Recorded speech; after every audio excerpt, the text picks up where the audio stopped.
আসসালামু আলাইকুম বন্ধুরা, কেমন আছেন সবাই? আশা করি সবাই ভালো আছেন। আলহামদুলিল্লাহ আমিও ভালো আছি। আজকে আরেকটি পিঠার রেসিপি নিয়ে আসলাম। তো প্রথমে পাতিলে পানি বসিয়ে দিলাম, দিয়ে লবণ দিয়ে দিলাম। এখানে আমার পানি আছে প্রায় 2 কাপের থেকে একটু বেশি।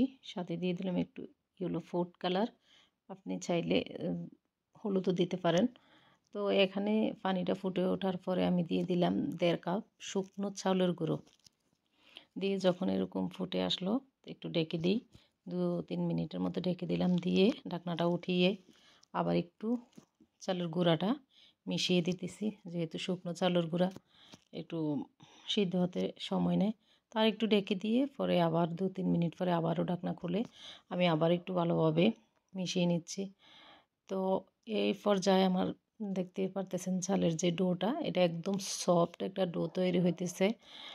কোনো ধরনের মানে ড্রাইনেস নাই, একদমই সফট হবে। এইরকমভাবে যদি ডোটা করা যায় তাহলে আপনার ঠান্ডা হওয়ার পরে বেশি একটা চাপাচাপি করতে হয় না। সুন্দরভাবেই অল্প একটু গুঁড়ি দিয়ে ডলা দিলে হয়ে যায়, মিশে যায় অনেক সুন্দরভাবে। এই যে যখন ঠান্ডা হয়ে গেল আমি একটা প্লেটে নিয়ে নিলাম, নিয়ে উপর দিয়ে একটু চালের গুঁড়া দিয়ে দিলাম, দিয়ে ভালো করে ডোটারে একটা গোল আকৃতি দিয়ে দিলাম।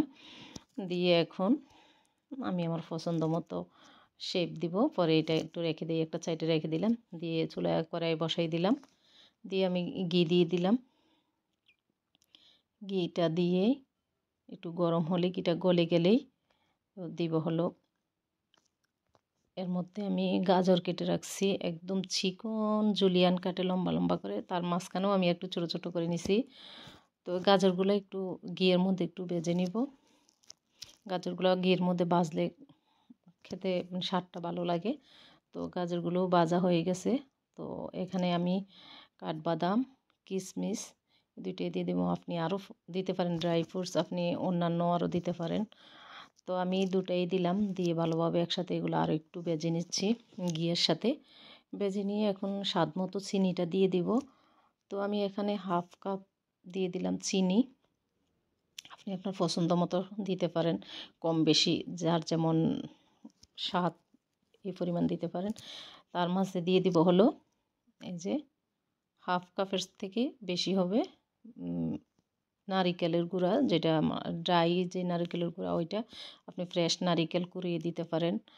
তো আমার কাছে এটা ছিল, এটা দিয়ে দিলাম। আর দিলাম এলাচ গুঁড়া, দিয়ে ভালোভাবে মিশিয়ে আর একটু ভেজে নিলাম। চিনিটাও গলে গেছে, গলে একদম আঠালো হয়ে গেছে। এখন নামিয়ে রাখবো ঠান্ডা হওয়ার জন্য। তো আমাদের ফুডটাও ঠান্ডা হয়ে গেছে ওদিকে। এদিকে আমি যে আগেই ডোটা তৈরি করে রাখছি, দেখছেন ডোটা অনেক সফট। আমি যখন নিয়েছিলাম হাতে, তখন নিতেছিলাম তখন তো দেখতে পাইলেন একদম সফট ডো। কোনো বেলাবেলির কোনো কাজ নেই, হাতে নিয়ে খালি জাস্ট এমনি 1 মিনিটের মতো দিছি, হয়ে গেছে। তো মাঝখানে দিয়ে দিলাম ফুড, দিয়ে দিলাম নারিকেল গাজর এর ফুডটা দিয়ে এখন আপনি আপনার পছন্দ মতো আপনি শেপ দিতে পারেন। তো আমার আজকে মনে হলো একটু অন্যরকম ডিজাইন করি, তাই আমি একটু স্টারের মতো করে স্টার ডিজাইন দিয়ে দিলাম।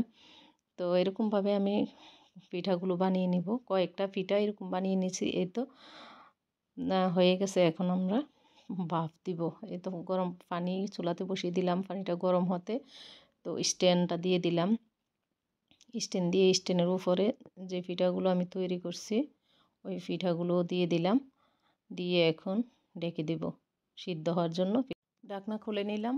দেখুন পিঠাগুলো আমাদের হয়ে গেছে। দেখুন পিঠাগুলো হওয়াতে কিন্তু ফেটে গেছে। তো পিঠাগুলো এখন একটু না দেখুন লেগে আছে, ঠান্ডা হলেই এটা এই ইয়ে থেকে স্ট্যান্ড থেকে আলগা হয়ে যাবে। আমি যেহেতু এখনও গরম চুলার উপরে আছে, তো আমি একটু নামিয়ে রাখবো ঠান্ডা হওয়ার জন্য। তো ঠান্ডা হওয়ার পরে তো প্লেটে নিয়ে নিলাম। তো এটা আপনারা পিঠাগুলোর কালারটা যেরকম দেখতেছেন না, একটু হালকা টাইপ যখন একটু আরও একটু ঠান্ডা হবে পিঠার কালারগুলো একদম আরও একদম গাজরের মতো একটা কালার হবে। এই তো পিঠাগুলো হয়ে গেল। সবাই ভালো থাকবেন, রেসিপি এনজয় করবেন।